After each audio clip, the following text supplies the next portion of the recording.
E a hora de falar de esporte, Rafael Perobon já está aqui comigo no estúdio. Boa tarde, Rafael. Oi, Janaína, boa tarde para você, boa tarde ao amigo de casa também ligado aqui no Rio Claro Notícias. Bom, vamos começar falando então de Sub-20. O Rio Claro não joga neste fim de semana, né? Não, Janaína, ele jogou na quarta-feira, goleou a Francana por 4-0, com isso já garantiu a sua vaga com antecipação para a próxima fase. Folga nesta rodada do final de semana, que é a penúltima, e aí ele volta a jogar no dia 30 para encerrar a participação nessa primeira fase, joga aqui no Chimitão, então, contra a Ferroviária de Araraquara. Então, nesse final de semana, folga para o pessoal do Rio Claro.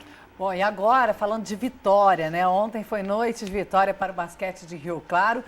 Como que foi essa partida aí, Rafael? Olha, muita gente acreditava que seria uma partida fácil, mas não foi não, viu? Santos deu um trabalho, vendeu caro a derrota aí para a equipe do Rio Claro.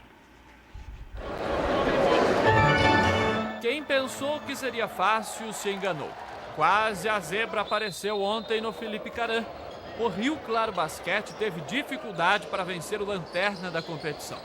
Mais uma vez, a certeza de que o jogo estava ganho só veio nos últimos segundos de partida. Cada jogo tem uma história, tem um começo diferente e um final diferente. E o final, graças a Deus, há 3 jogos seguidos aí está sendo positivo para nós. O que importa é a vitória, de 20 ou de 30, 40 pontos, eu acho que importa a vitória. A partida começou equilibrada e com muitos erros de ambos os lados. Rio Claro parecia desconcentrado, com erros básicos. Santos chegou a abrir 4 pontos de vantagem e fechou o quarto em 19-16. A vantagem santista aumentou no segundo quarto. Marcelo Tamião ia à loucura com tantos erros. Santos encerrou o primeiro tempo à frente. Rio Claro só conseguiu abrir vantagem para valer no terceiro quarto. Foi justamente aí que o tempo fechou entre os jogadores de Santos e a torcida rioclarense. Mas confusões à parte, graças principalmente às cestas de 3, Rio Claro conseguiu virar o marcador. O Filipão explodiu. 62-57 ao final do terceiro quarto. Mas Santos veio a Rio Claro a fim de catimbar e infernizar a equipe.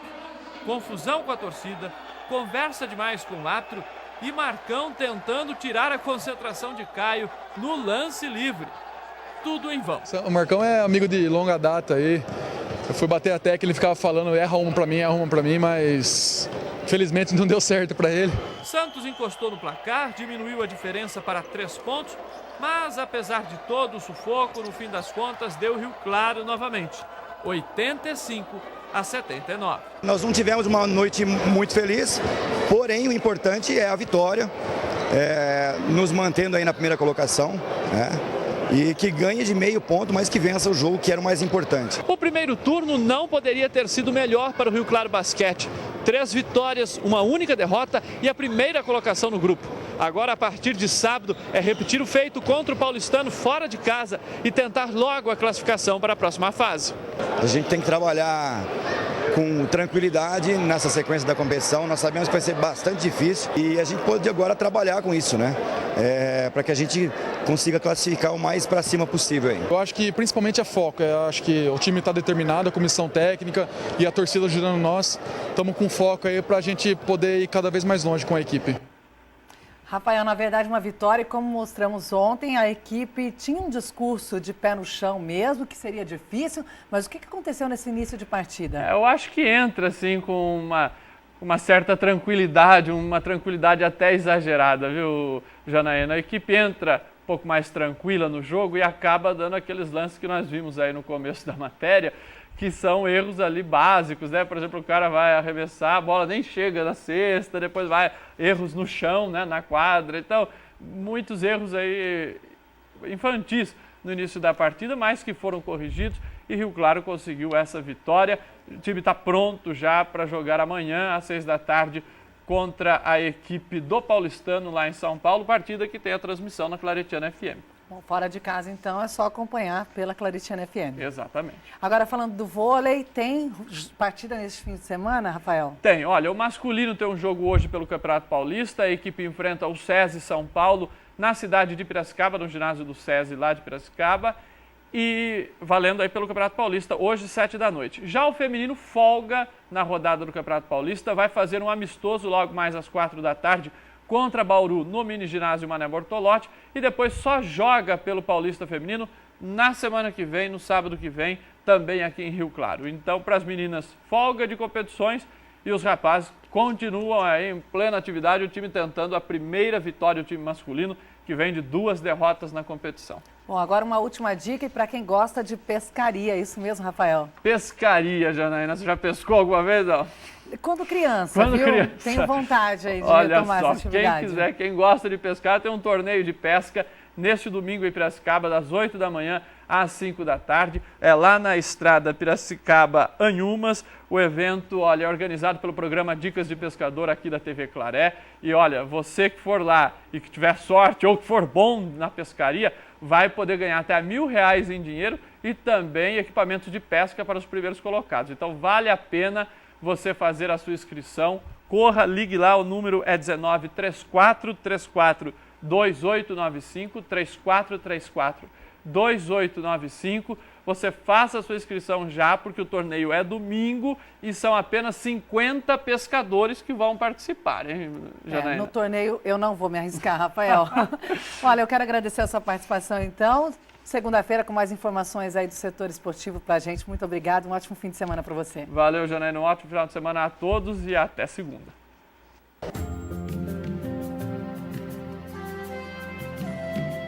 O tempo nesta sexta-feira continua firme, não há previsão de chuva, a máxima é de 30 graus e a mínima de 15.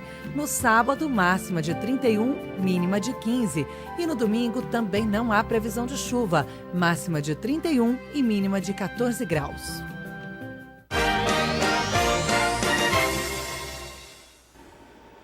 E agora as informações para você aí de casa sobre o seu direito. Eu recebo o advogado Euclides Otikowski e o nosso assunto de hoje é sobre condomínios. Boa tarde, doutor. Boa tarde, Janaína. Boa tarde a todos aí. Olha, eu quero que o senhor já comece explicando aí essa lei que regulamenta as questões ligadas aos conjuntos habitacionais fechados. Como que é essa lei, doutor? Nós temos 3 diplomas legais, Janaína. Nós temos a lei do inquilinato, que é a lei 8.245, que fala a respeito do condomínio.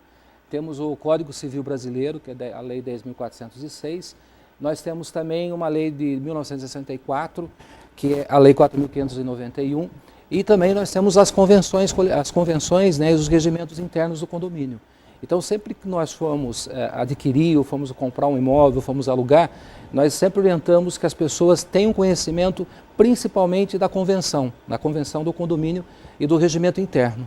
É sempre importante estar atento para daí poder reivindicar, né? Tem Sim. uma pergunta, inclusive, de uma telespectadora, a Juliana da Silva, do Palmeiras. Ela quer saber para que serve e o que é o fundo de reserva. Juliana da Silva, do Palmeiras, doutor. Janaína, é o seguinte, o condomínio ele é cobrado pelo rateio das despesas ordinárias que tem um condomínio. O condomínio ele tem despesa com manutenção, despesa com portaria, com funcionário, enfim, todas aquelas despesas. Então essas despesas fazem parte do orçamento que é rateado entre todos os condôminos. Então, quando a despesa extraordinária, que esse orçamento não cobre, então eles usam esses recursos do fundo de reserva. Então a convenção ela determina que 10% da taxa de condomínio seja reservado para essas despesas eventuais ou extraordinárias. Doutor, e se tratando de taxa, né, de condomínios, como que estipula esse valor? Esse valor, o síndico apresenta para uma assembleia um valor orçamentário, geralmente ele faz isso em final de ano, esse orçamento vale para o ano seguinte, e esse valor aprovado na assembleia é rateado pelas unidades.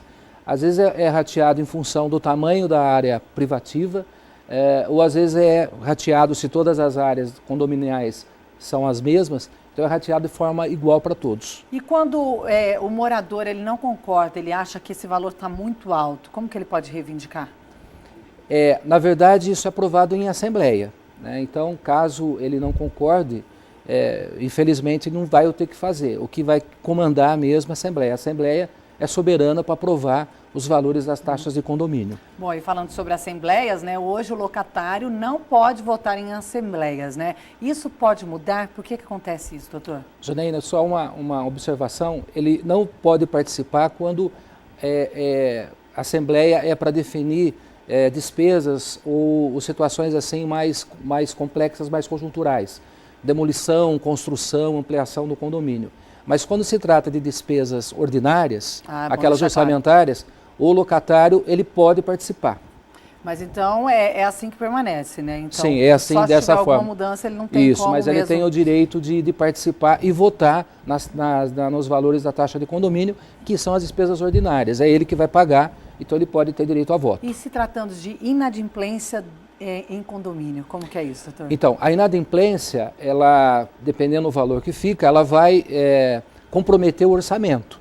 Se, como nós falamos lá, que o orçamento é dividido, né, entre todos os condomínios, se um dos condôminos não paga a taxa de condomínio, com certeza vai faltar recursos para fechar a conta. Então, os condôminos são chamados para fazer o rateio de eventual insuficiência de caixa do condomínio. E eles vão ter que pagar. O que tem que ser feito, o síndico tem que ficar atento, para que essas inadimplências não se acumulem e ele tome as medidas judiciais de cobrança desse condômino que está em atraso. Ok, doutor, olha, na semana que vem nós vamos falar sobre compras pela internet e você pode enviar a sua pergunta para cá, não é isso mesmo, doutor? Sim. Olha, eu quero agradecer a sua participação, então até sexta-feira que vem. Até sexta-feira a todos, uma boa tarde a todos. Boa tarde, obrigada. E olha, a seguir você confere as estreias do cinema e ainda os shows que acontecem região. Eu volto já.